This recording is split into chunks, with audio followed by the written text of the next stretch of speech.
You're listening to the Dad Whisperer podcast with Dr. Michelle Watson Canfield, the place where you, as a dad, will gain more tools for your fathering toolbox, and where moms and daughters are also invited to listen into the conversation. Now, here is your host, Dr. Michelle Watson Canfield. Hello, everyone, and welcome back to the Dad Whisperer podcast. I'm your host, Dr. Michelle Watson Canfield, and I'm excited that you're here again today, especially if you're a dad who is ready and willing and open to adding more tools to your fathering toolbox. Well, I'm here today at the National Religious Broadcasters Conference, so if you hear some noise in the background, you'll know what it is. We're in Dallas, Texas, so if I start having a drawl, start saying y'all, you'll kind of have a context. Well, you know the grid that I use every week, which is simply on your mark, get set, go. So Dad, get a picture of yourself standing there side by side with other dads, getting ready to run your fathering race this week. And I'm on the sidelines as your coach, cheering you on and saying, on your mark, get set, go. On your mark is the topic or the theme. Get set. I'm going to fill that in with stories and stats.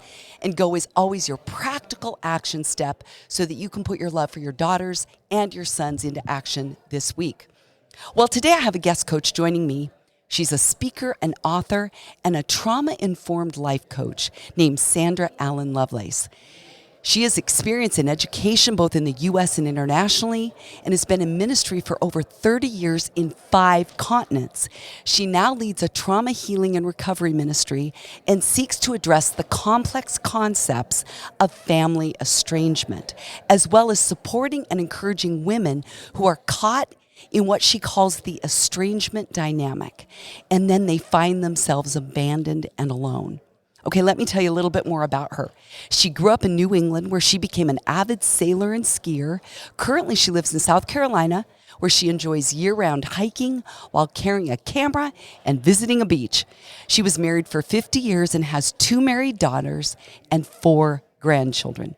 I'm so excited that she's here with us today because she is going to be sharing insights with you as dads, especially if you're at a place in your life where there's distance or estrangement from your daughter. God has done a lot of healing work in Sandra's life and in the countless women that she's walked alongside for so many years. And today she's bringing all of her experience and her wisdom to this conversation. Welcome, Sandra Allen Lovelace. Thank you very much, Michelle. I'm excited to be here. Now, do you say Lovelace or love? It has to be Lovelace, not Loveless. Correct, exactly. Okay, right. We got to get that right. We don't want to miss that last name. I love it. But the fact that you have love in your name, my goodness, what a fun, beautiful part of your story. And just as I'm sitting here looking at you, you just emanate beauty and love. Like, it's so clear that you've been called to trauma ministry, and being a trauma-informed clinician, coach, is really my heart as well. And so I know that we're kindred spirits who are coming to dads today with humility. We are not coming here to try to bang you over the head with information, men, but we are saying we hope and trust and pray that our conversation will perhaps open a portal to your heart if you're in a tough place with your daughter, because I think sometimes you don't know where to go to ask for help or where to get information about this topic.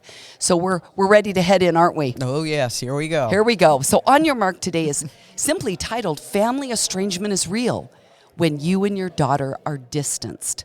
So Sandra, for Get Set, I would just love to start by just asking you your story that has given you a passion for the brokenness in women.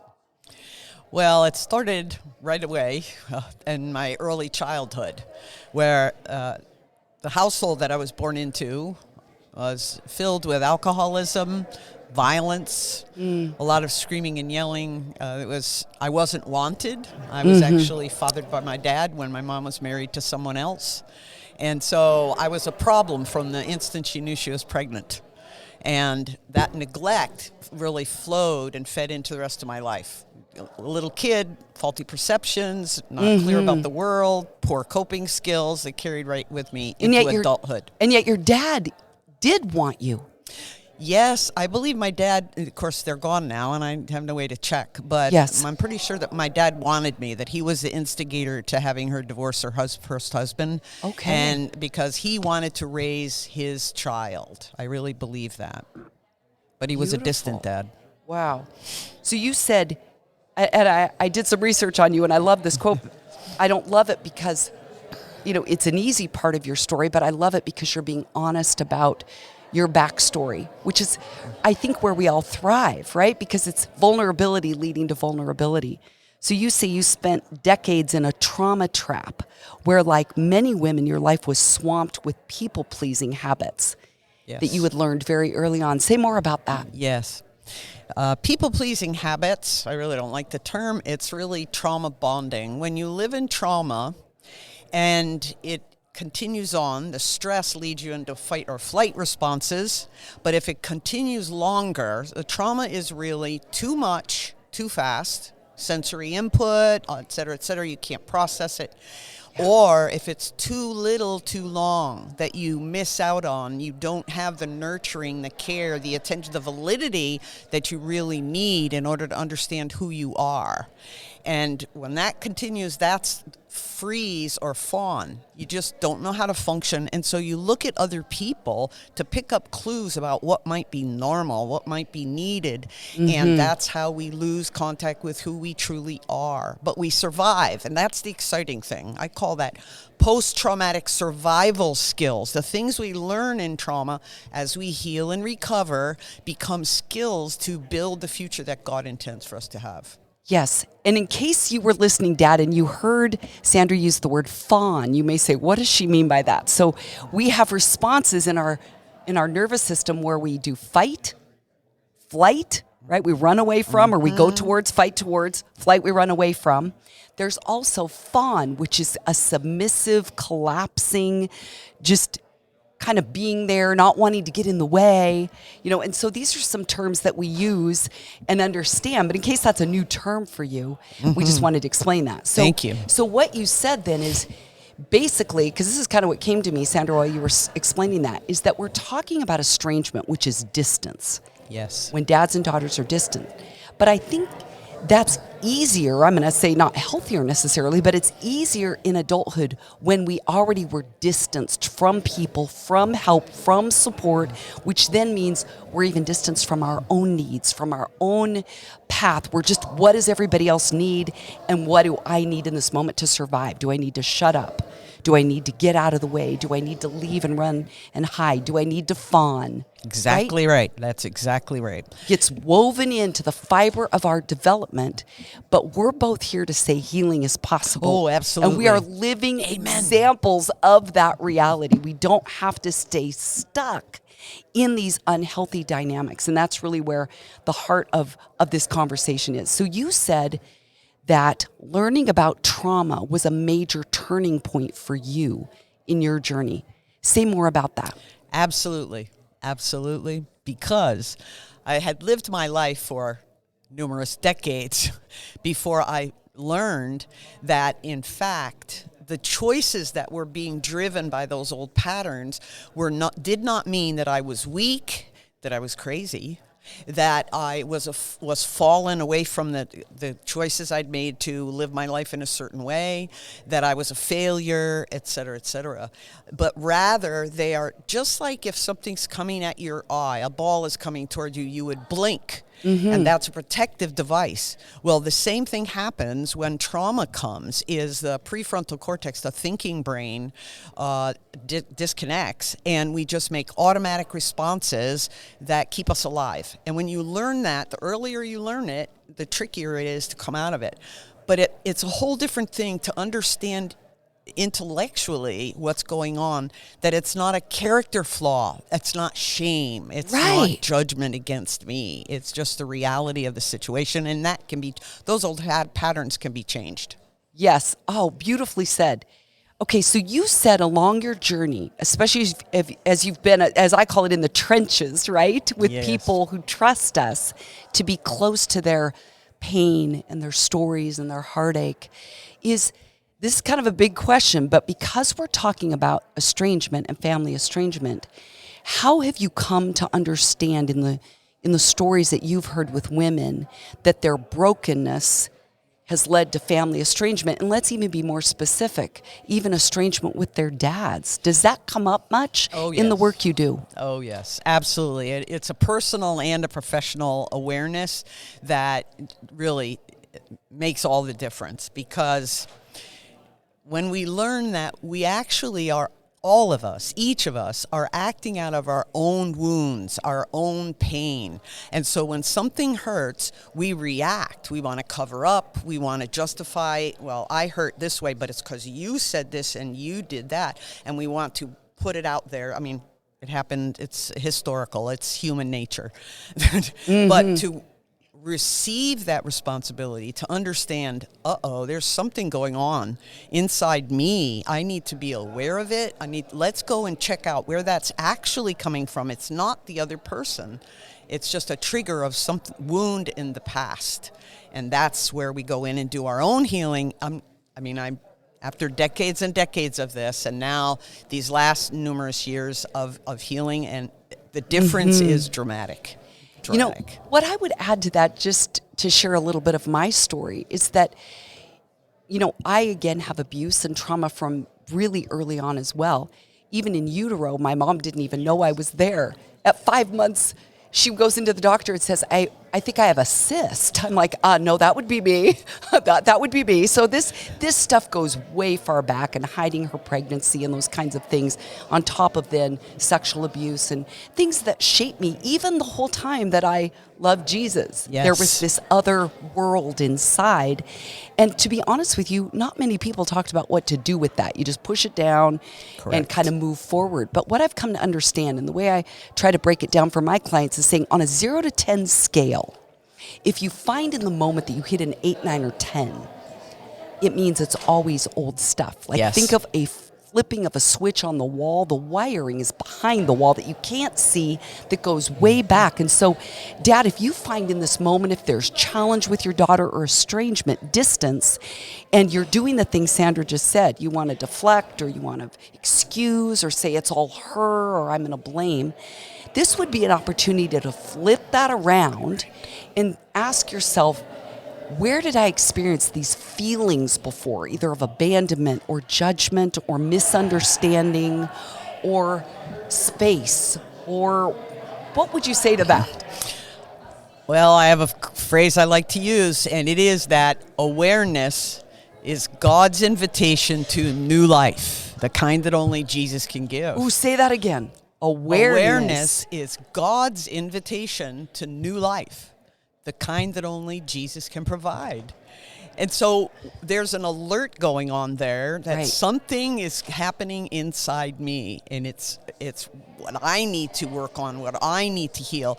I have a choice. Yes. I can check on it, see where it's coming from, get the healing that I need, and then move on with life, or I can just say, okay, this is the way I am. It's too bad everybody else has to put up with it. The danger of that is that, of course, we're only continuing our own pain, and so our own journey suffers along with the people around us. When the signal that I give to my clients, pay attention. When you catch yourself acting out of character, when you raise your voice and you don't know why you did, or when you use language that normally doesn't come out of your mouth, that's the signal. There's something really serious going on. It's not because they've crossed the line so terribly. It's because we're hurting, and that's where the healing. We really need to focus on the healing in that point. And did you all catch what she said? Focus on the healing rather than being activated in your pain and trauma, and then in that moment you feel re-injured. But if you can focus on healing, what she means by that, I think, you can tell me if this is what you're saying, is that we're saying, I'm noticing, I'm aware, as she said, this is God's invitation, to partner with him to say, take me back. In fact, a way that you might think of it is close your eyes and say, God, Holy Spirit, Jesus, whichever one of the Trinity you connect with the most, can you put a memory picture on the screen in my mind of where I'm getting activated right now? And it may be something you've not remembered, you've not put together, because you don't always know what's getting activated. But in that moment, you have an opportunity to say, I'm now connecting the dots. Like Sandra said, it's not a character flaw when we get triggered, right? That's not a character flaw. It means, as the way my mentor used to say it, is this is coming up to be healed. Correct. And so I think so many men that I've interacted with over the past 15 years, specifically in my ministry to fathers of daughters, say, I push it down. I'm really good at just pushing it further down because I'm embarrassed of this response, or I don't know what other men would think of me if they saw that I responded this way. But we're saying, no, this is an invitation to go deeper and to go back to the story. Another thing I like to do then is say, whichever one of the Trinity you're okay with, invite that member of the Trinity, who will then introduce you to the other two. So start with the one you do trust. Let's say it's Jesus, to go back with you to that little place when you were a little boy, or if you're a girl, you were a little girl, and have him show you where he was in the story. Because I used to think he wasn't there, but once he showed me where he was, I remember the first time in a counseling session, Sandra, like it was yesterday, and I'd never seen pictures in my mind's eye, but tears were coming down Jesus' cheeks for me as he was stroking my hair, and he was standing there with me. And I went, oh, you do go with us through the valley of the shadow of death, right. Not around it, not over it, not under it, through it. And he was there, and he began to not change the details of the story, but he began to change the meaning I had attached to the details of my story. Oh, it wasn't my fault. I'm not worth abusing. I'm not a piece of on the bottom of someone's shoe. I have value to you because you showed up for me. That's how healing began to open up. And so if you're a dad who's hurting because of distancing and you don't know what to do to take steps to reach towards your daughter because your pain is so great, we're going to be talking after the break about what to do about that. But I want to bring up one more thing, Sandra, that you led me in prep for our conversation today to a New Yorker article from August of 2024 titled, Why So Many People Are Going, quote, no contact with their parents. So this article, you might want to look it up, by Anna Russell, where she's talking about daughters especially who have said, I've got to cut off my conservative parents, my judgmental parents. What kind of stories are you hearing from women about why they're cutting off dads, let's say specifically? Well, it is all result of trauma because their wounds are so deep, and that's the only thing they know in order to be able to survive. They've hit the freeze and fawn, and it's not giving them enough relief. And so in order to survive, they have to stop the interaction. And from the dad's point of view, I want to say this, because as I've been preparing for this time together, talking about family estrangement, I've realized that it's not really a wave right now that's happening. I've checked back. There's this kind of estrangement in historically in my family as well, and so in mine as well. Yes. So there's a continuity across generations that it's important not to ignore from either generation, wherever the breakdown is, wherever that no contact is. I think that the problem comes from the idea of exactly what we talked about. When you push it down, and it's happening in the church too. We just push everything down and carry on, push everything down and carry on.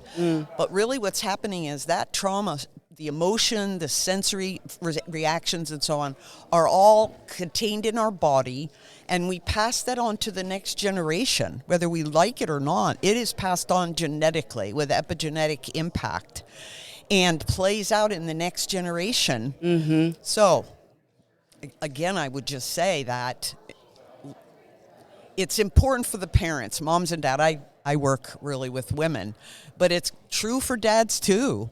That's why our own personal healing, it sounds so contradictory, but it's like being on a plane.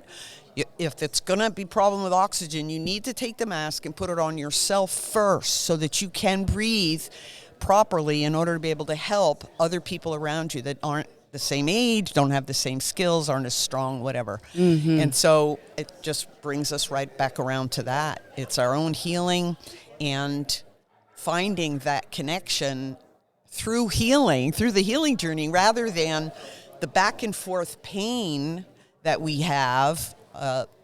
That's why they're backing away.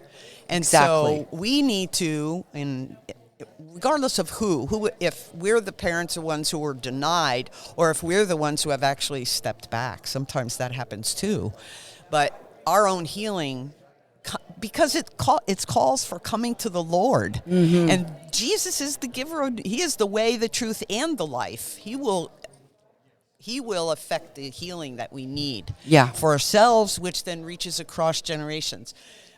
It really is stopping that intergenerational curse, which people talk about all the time, with the healing work of Christ. Let me give you a definition of estrangement that I read, which is sometimes it can be seen as intentional distancing between at least two family members because of a negative relationship or the perception of one. So if you're saying, oh my goodness, I've heard the quote, perception is projection. So if you say, my daughter has projected on me something that isn't true, I say, then keep walking out truth. Be consistent. Be a reason she would want to come back to you. And another statistic I read is that 27% of Americans are currently estranged from a relative.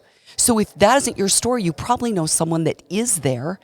And that, again, if you can be an active facilitator for healing dad, be the dad she does want to come back to. So we're going to take a quick break. When we come back, Sandra and I are going to be giving you some practical ways, dads, that you can help rebuild the bridge that may be bombed out between you and your daughter. We'll be right back. Are you a dad who has ever desired a deeper connection with your daughter, but haven't known how to go about it? Let's Talk Conversation Starters for Dads and Daughters is the very resource you need. Dr. Michelle wrote it with you dads in mind. This book will support you with scripted questions, equip you to decode your daughter, and inspire you with stories of other dads and daughters. Don't wait any longer to be the hero you want to be and that your daughter needs you to be. So, to let the talking begin, head on over to drmichellewatson.com/books and order your copy today. This book will become a favorite in your fathering toolbox and will give you the answers you've been looking for. That's drmichellewatson.com/books. Now, back to the Dad Whisperer podcast.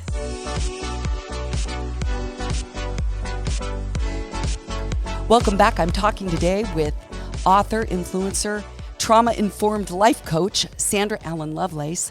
And we have titled this conversation, Family Estrangement is Real, When You and Your Daughter Are Distanced.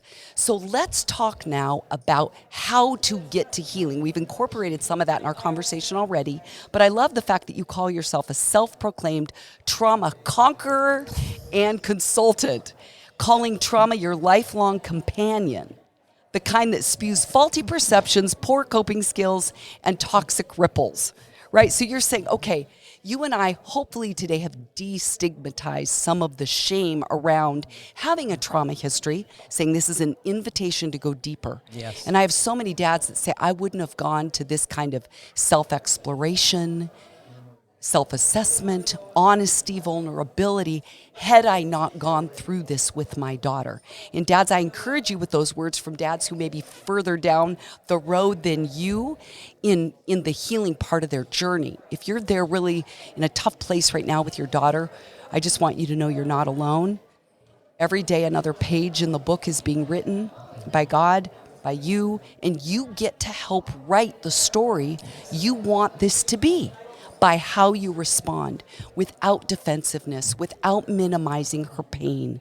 And one of the things, I'll kind of share one thing, Sandra, that I've found is a real healing open door between a dad and a daughter, between anyone really, but is dad to ask your daughter, journal it to her. I send it in a letter. You can journal it out, write it out before you send it so you've processed it.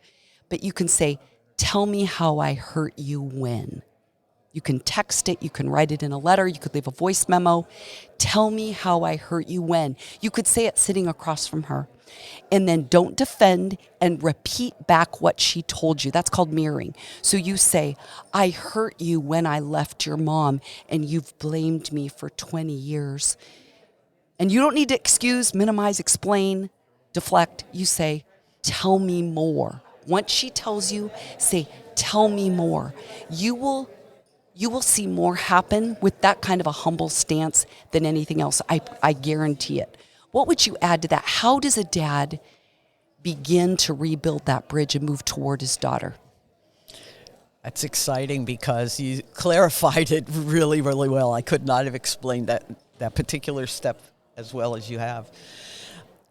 I'm going to go back to what I was talking about before, is to check what's going on inside themselves, for dads to really understand what's going on inside. And in preparation for making that connection, the word you said, humble, is very important, but really to be aware of their own healing, that they're at the point where even if she responds in a way that isn't exactly what he wants, that he's still able to receive what she says as communication, and then be able to, that will open the way for the conversation. Mm-hmm. That will be the opener. So many times as parents, moms and dads, we just think that, oh, I've asked this question and I've asked it so carefully and I'm so ready and I'm sure it will be the beginning of this wonderful thing, and then it doesn't quite go that way. And once again, we jump on the bandwagon because it didn't go the way we prayed and hoped and thought it would. So being really, thinking it through ahead of time to be, I do this myself, be ready. If it's not well received, if it's not what I want, it needs to be well received regardless. Okay, excellent. Okay, I got tough questions for you before we end, because I really want dads to hear your heart on this. How can a dad walk alongside his daughter if he has come to that place of awareness, of realizing he has contributed to the reasons that he's seen her distance herself from him? And we've kind of talked about that. Anything else you would add? Yeah, that's the same thing. Personal healing, to be able to say those things, owning them, and be prepared for whatever response is. Be honest before God, such that we're able to say the truth, understanding that it is the truth regardless of the reaction. Mm-hmm. So if a dad, let's say, has made a choice not to deal with the underlying issues that she's bringing to him, or where he's getting triggered, and he's like, I don't do that kind of work. You shrinks over there, you like coaches, you counselors, you think everybody can be healed the same way. So maybe you have a response even right now to what we're saying, to go, I'm not going there. So what would you say to that dad if he doesn't want to look at the issues that she is saying are his? He doesn't know how to own it, doesn't have a capacity for that. What would you say to him? Well, I would say you need to accept where you both are at that point. And again, there's a distance, but make the most of the distance.